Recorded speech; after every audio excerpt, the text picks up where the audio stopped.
সবাইকে বিনয়ের সাথে বলছি, আপনারা কোনো হই হুল্লার করবে না, আপনারা শুধু রাজন স্যারের কথাগুলো শুনবেন। সংগ্রামী বন্ধুগণ, বিনয়ের সাথে বলছি, কোনো হাল্লা করবেন না, শুধু রাজন স্যারের কথাগুলো শুনবেন।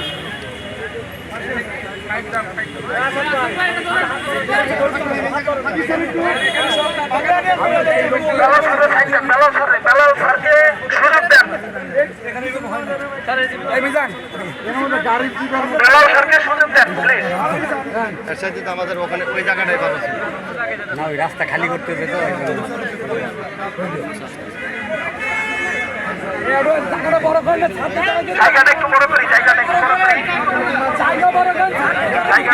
সবাই পিছান, জায়গাটা বড় হোক, সবাই পিছান, একটু সবাই পিছান।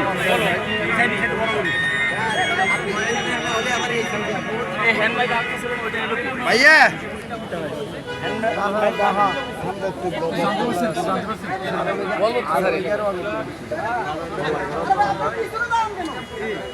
এই হ্যান্ড মাইকটা দেন স্যার। ভাই আর মহিদিন ভাই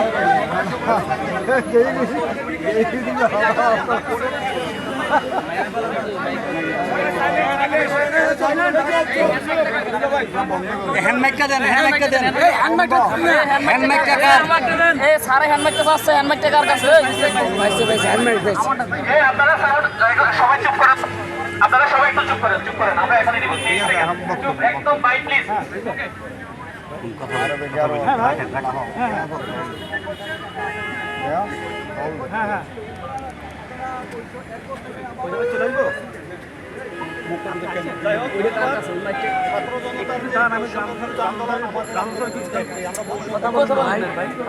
কথা বললেন না।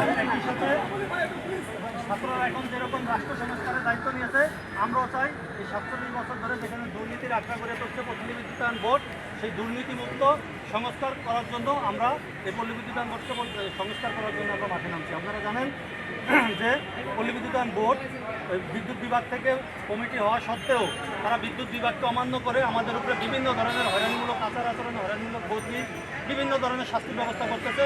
এবং এ বিষয়ে বিদ্যুৎ বিভাগ সিনিয়র বিদ্যুৎ সচিব চারশো একাধিকবার তাদেরকে নির্দেশনা দিচ্ছে না করার জন্য। কিন্তু পল্লী বিদ্যুতায়ন বোর্ডে যে সকল দুর্নীতিবাজ কর্মকর্তারা আছে, যারা শতভাগ বিদ্যুতায়নের নামে হাজার হাজার কোটি কোটি টাকা লুটপাট করছে, তাদের সেই গোষ্ঠীটা এই সিস্টেমটাকে ধ্বংস করার জন্য তারা যে পূর্বের পায়তারা, সেটারই অংশ হিসাবে আমাদের উপরে জ্বালা ও নিপীড়ন চালিয়ে যাচ্ছে। তারই প্রেক্ষিতে আমরা আজকে বাধ্য হয়ে আমরা এখানে 80টি পল্লী বিদ্যুৎ সমিতির 40,000 কর্মকর্তা, আমাদের কর্মকর্তা কর্মচারী আছে। আমরা জরুরি সেবা অক্ষুণ্ণ রেখে আমাদের এখানে প্রায় 20,000 কর্মকর্তা কর্মচারী সমবেত হয়েছে। আমাদের যে পূর্বে 2 দফা ছিল, সেই 2 দফা আমরা একেবারেই অনার যে পল্লী বিদ্যুতায়ন বোর্ড এটাকে সংস্কার এবং আমাদের যারা বৈষম্য, যেখানে সবচেয়ে বড় বৈষম্য একই পদে একাধিক ধরনের নিয়োগ, চুক্তিভিত্তিক, অনিয়মিত এবং নিয়মিত, সবাইকে নিয়মিত করতে হবে এবং পল্লী বিদ্যুতায়ন বোর্ডকে, পল্লী বিদ্যুৎ সমিতিকে সংস্কার করতে হবে। অর্থাৎ রিফর্ম করার জন্য বিদ্যুৎ বিভাগ থেকে যে কমিটি হয়েছে, এই কমিটি কাজ করাকালীন এবং এই কমিটির কাজ শেষ না হওয়া পর্যন্ত পল্লী বিদ্যুতায়ন বোর্ড কোনো ধরনের কোনো হয়রানি করতে পারবে না। আমাদের বিদ্যুৎ বিভাগ থেকে নির্দেশনা থাকা সত্ত্বেও তারা বিদ্যুৎ বিভাগের নির্দেশনা মানতেছে না এবং সিনিয়র বিদ্যুৎ সচিব স্যার বারবার বলার পরও তারা তার অর্ডারও মানতেছে না। এই কারণে আমরা যারা দেশের 12 কোটি মানুষকে বিদ্যুৎ দেই, দেশের 80% আমরা আজকে বাধ্য হয়ে এখানে আসতে বাধ্য হয়েছি। এবং আমাদের এখানে আমরা এখনো পল্লী বিদ্যুতায়ন বোর্ডের সাথে আমাদের কোনো আলোচনা হয় নাই, আমরা তাদের সাথে কোনো আলোচনা করতে আসি নাই। সেনাবাহিনীর পক্ষ থেকে যারা ঊর্ধ্বতন ছিল তারা আমাদের সাথে বসছে এবং আমাদের একটাই কথা যে সংস্কার না হওয়া পর্যন্ত এই বিদ্যুৎ বিভাগের আওতায় অথবা যে কমিটি হয়েছে, এই কমিটি অন্তর্বর্তীকালীন বোর্ড হিসাবে পল্লী বিদ্যুতায়ন বোর্ড এবং পল্লী বিদ্যুৎ সমিতিকে পরিচালনা করবে। তারা যাতে কোনো ধরনের কোনো একতরফা সিদ্ধান্ত নিতে না পারে, এই জন্য বিদ্যুৎ বিভাগ, পল্লী বিদ্যুৎ সমিতি, পল্লী বিদ্যুতায়ন বোর্ড যেটা একটা কমিটি হয়েছে, এই কমিটি হইতে পারে, আমরা এটা প্রস্তাব দিছি। এবং অথবা বিদ্যুৎ বিভাগ মনে করলে পুনরায় তারা আরেকটা বোর্ড করতে পারে অন্তর্বর্তীকালীন, যতদিন পর্যন্ত রিফর্ম না হয়।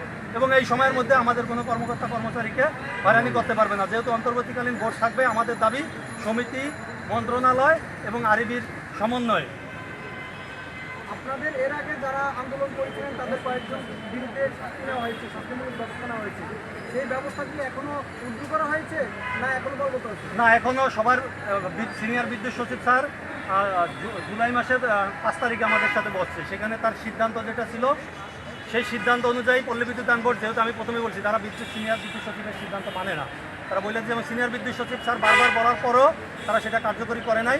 এখন আমাদের স্ট্যান্ড রিলিজ এবং যাদেরকে বিভিন্ন সময় হয়রানিমূলক সাময়িক বরখাস্ত এবং চাকরিচ্যুত করছে বিনা কারণে হয়রানিমূলকভাবে, তাদের বিষয়ে তারা কোনো সিদ্ধান্ত নেয় নাই আপনাদের এই আন্দোলন এবং একই সাথে তারা হয়রানিমূলক বদলিটা অব্যাহত রাখছে। আপনাদের এই আন্দোলন কতদিন ধরে করছেন এবং এই কতদিন যাবত এই পল্লী বিদ্যুতায়ন বোর্ড এবং বিআরইডির সাথে যে সমন্বয়হীনতা চলছে এটা বিগত 47 বছর যাবতই এই ধরনের বৈষম্য চলতেছে।